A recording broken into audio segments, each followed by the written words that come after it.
There's perhaps no idea that came from academic research that's been so influential in business and leadership than the idea of growth mindset. If you're like 98% of the people in the world, you must have heard about growth mindset.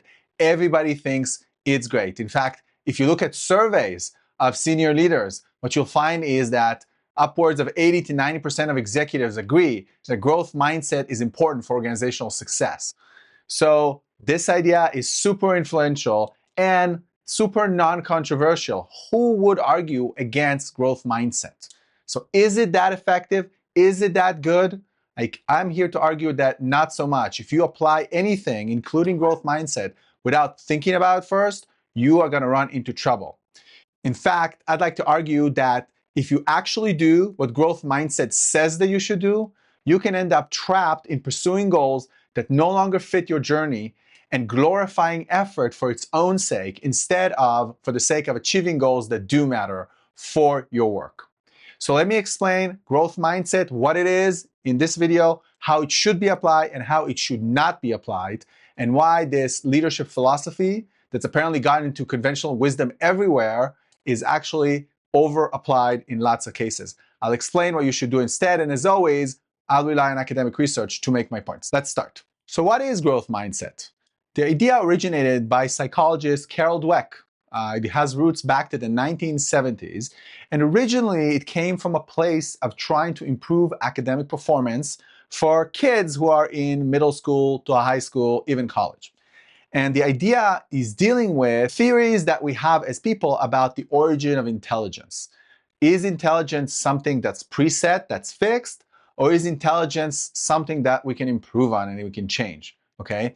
And the philosophy behind it is that our belief about something affects how we act on that thing, okay? So for example, unrelated to intelligence, if we believe that the stock market is efficient and nobody could beat it on their own, versus it's not efficient and people tend to overreact to events and don't do enough research when they make investment decisions, these beliefs are going to affect how we invest. If we think the stock market is efficient, we're not going to invest on our own, we're just going to give it to somebody else, or we'll buy an index fund. Whereas if we think the stock market is inefficient, maybe we'll day trade or we'll have an active investment strategy because we think we can make money due to inefficiencies in the market. So our belief about something affects how we act on that thing. So the way to define growth mindset is in comparison to something else. What are we comparing it to?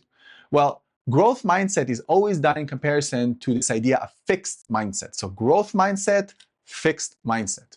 Fixed mindset suggests that intelligence and talents are innate and they're relatively unchangeable. So people with this view take different actions than people with the different view of growth mindset. Growth mindset suggests that your abilities can grow with dedication and learning and persistence.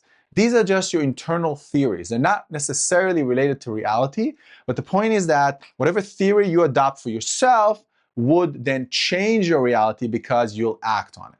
Now, interesting fact, Carol Dweck, when she came up with these concepts, she used to call them incremental versus entity theories, which is a bit hard to say.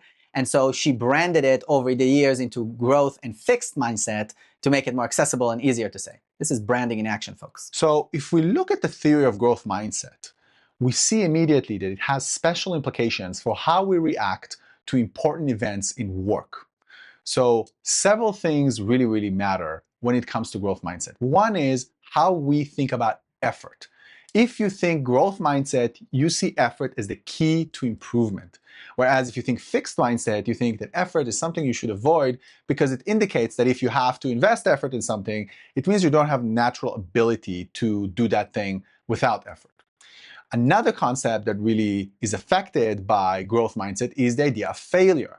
If you fail at something under growth mindset, it's an opportunity to learn for the future. Whereas if under fixed mindset, failing at something means that it shows your limitations. Challenge under growth mindset, it's something that helps you grow. You want to be challenged so you can develop. Whereas fixed mindset is something you avoid. You don't want to be challenged. This is not something that's helpful for you under fixed mindset. Similarly, feedback under growth mindset is something that you invite into your life. Under fixed mindset, it's something that you avoid in your life. So you can immediately off the bat see that growth mindset, while it sounds a lot more positive, I admit that, than fixed mindset, it's also creating a false dichotomy. For example, failure is indeed an opportunity to learn. Obviously, you can learn from it. But it also shows you that you can't right now do the thing that you wanted to do. And so both growth mindset and fixed mindset have insights that you can use. Similarly, feedback. Yes, it's something you want to invite into your life in order to improve. But you don't want feedback from everybody. You want feedback from people who are knowledgeable about a domain and also actually are trying to help you. There are going to be a lot of people who are knowledgeable and can help you but don't want to for whatever reason. So both growth mindset and fixed mindset, off the bat, you can see have some insight that you can take in. Okay, so let's evaluate what we've learned so far about growth mindset and try to understand what the problems with it are. Growth mindset discourages strategic quitting.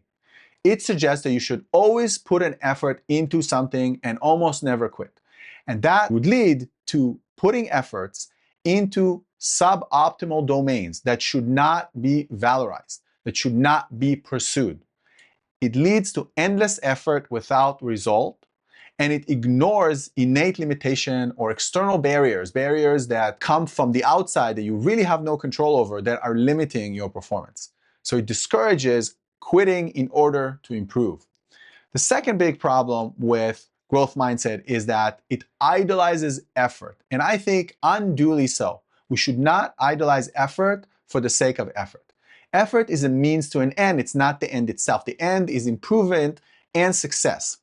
So as you get better at something, effort at the same task is actually not a good sign.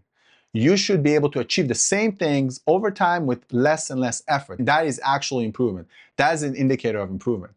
My own very first job in high school was at McDonald's, believe it or not. It was in a different country, not in the US. And I bought into growth mindset, hook, line, and sinker. I would even take it upon myself to berate other employees, my colleagues, for not doing enough, even when there were no customers in the restaurant. I loved that McDonald's motto at the time of everybody should be doing something at all times. This is the motto that they would preach to us as employees, and I would love it. I thought it was a sign of success. Now I think it was a little bit stupid to create conflict because people were just standing around and relaxing when there were no customers in the restaurant. Another way to think about it is that according to growth mindset, a good outcome with effort is worse than the same outcome without effort. And I don't think that's quite right. If you can achieve what you want without effort, without investing resources, without investing time, that's probably better because then you can direct your effort into something else. So achieving something without the effort is pretty good if you can do that on a regular basis. So let's take a couple of examples to explain where growth mindset can go wrong for you. So growth mindset makes a lot of sense in the context in which it was developed way back in the 70s and 80s. It was developed for kids who are in high school and are struggling with their academics. Okay, they're struggling to succeed in math and reading.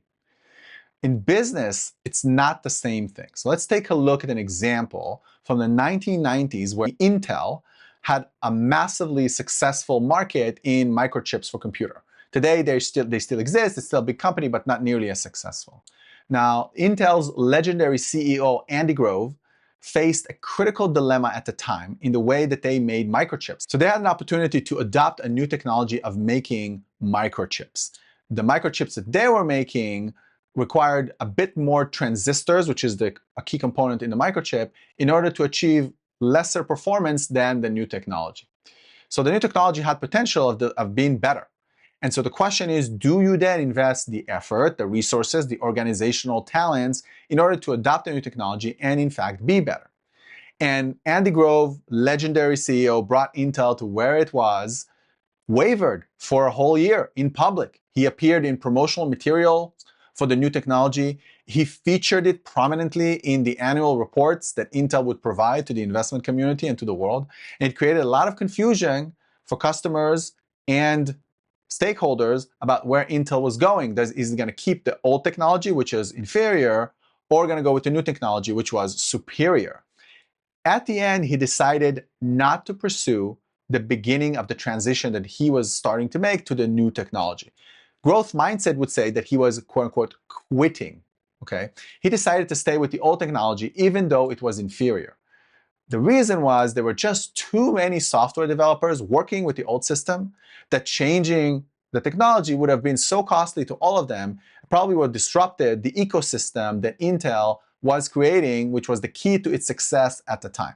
That outweighed the benefit of the new technology. So from the standpoint of growth mindset, I was quitting. That's not something that you want to do. You don't want to not be willing to make an effort and instead stick with an inferior product. But from a business standpoint, clearly the equation is different. Effort is not an end in and of itself. And you have to invest effort only in paths that are promising and that make sense.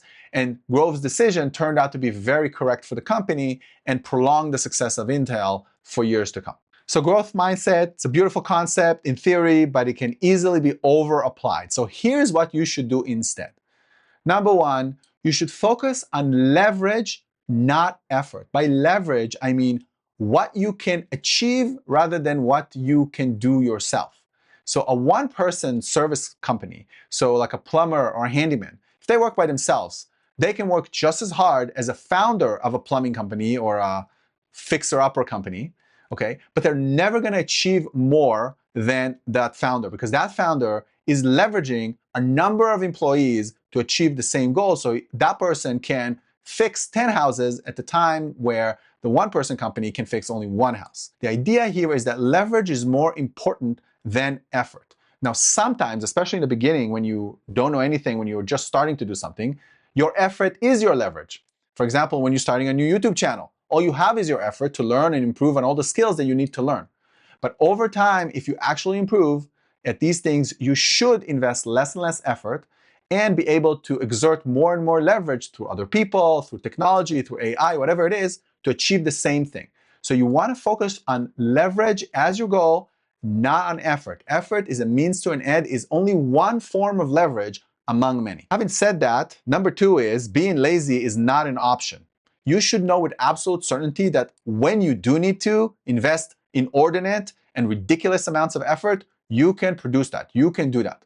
So you should be at a point where you have no doubt about yourself that you can stay late for long periods of time if it's really, really necessary for you to achieve the leverage that you need to get. Mindset is a mental game, so you have to prove to yourself that you deserve success by initially, and keyword initially, expending what would be unreasonable amount of effort for many people. Third, the theory of growth mindset tends to create a false dichotomy. It's either I can improve at this or I will never improve at this. A lot of the times that's the wrong question because you can also delegate things that you can't do or it takes too long for you to do or it's simply too demotivating for you to improve on. Remember that growth mindset was developed with high school students in mind. So high school students have to learn math. It would be really bad if they didn't learn math. And so they have to have the right mindset to do that. They have to think that they can improve because they can't really, or it would be a really bad idea if they quit learning math. But in business, there are a lot of different options. And just because you quit at something doesn't mean it's a bad thing if it's strategic. So we have to be more discerning in how we apply growth mindset.